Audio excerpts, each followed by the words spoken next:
такой вот сироп, лекарство, я делаю обычно на зиму. Ну, у меня есть еще варианты разные, но во всяком случае это гораздо приятнее, чем пить всякие микстуры из аптеки.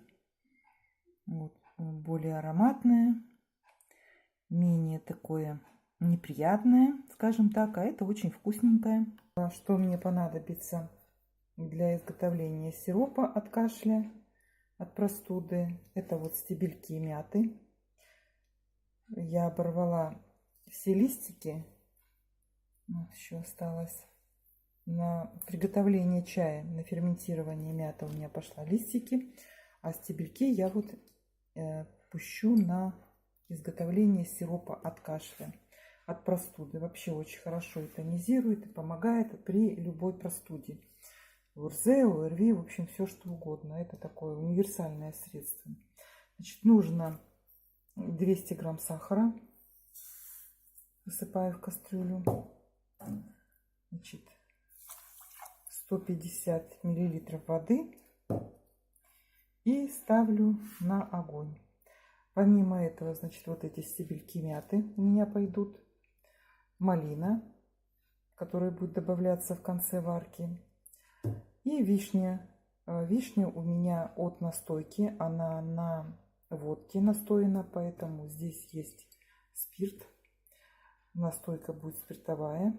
Немножечко вишня здесь будет выступать в виде консерванта, потому что здесь будет присутствовать небольшое количество водки, поэтому хранится очень хорошо в холодильнике. Значит, ставлю на огонь. Сироп с водой закипел. Вот так вот он пузырится. Я беру стебельки мяты и опускаю в кипящий сироп.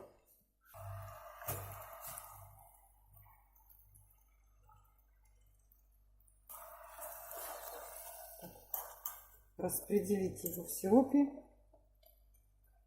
чтобы покрывал сироп, чтобы максимально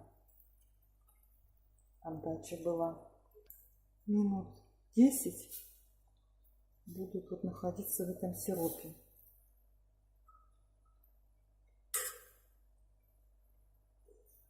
На слабом огне сейчас вот поменьше сделаем. Пошел такой аромат мятный. Сейчас испарится лишняя влага. И потом, значит, я удалю вот эти стебельки. Они тут уже не понадобятся. Они отдадут все то, что нужно, сироп. И я буду уже закидывать ягоду. А сейчас пока пусть кипят потихонечку. Так, вот у меня стебельки мяты прокипели 10 минут на слабом огне. Сейчас я отключаю сироп, накрываю крышкой и даю остыть полностью.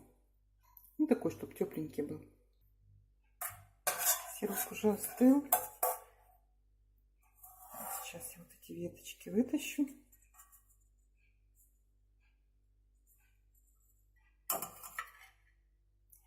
Они могут стечь, и сироп, который стечет на тарелку, можно вылить назад сюда.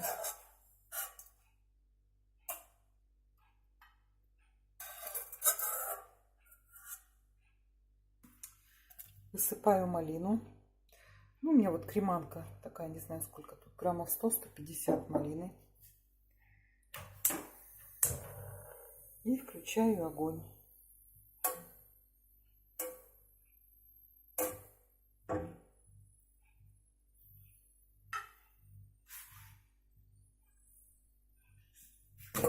Накрываю крышкой и до закипания.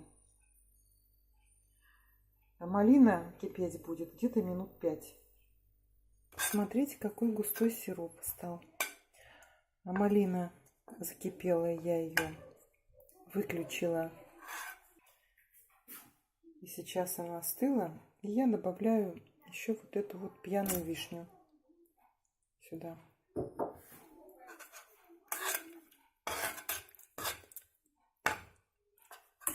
Перемешиваю и ставлю опять на огонь.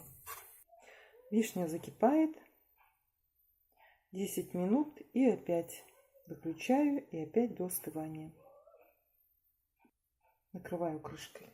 Все теперь будет кипеть под крышкой на медленный огонь. Еще раз говорю, на 10 минут, не больше. Вишня остыла. Покипела немножечко, 10 минут остыла. Получился такой густой сироп. Так, вот это я сейчас переложу в баночку и в холодильник.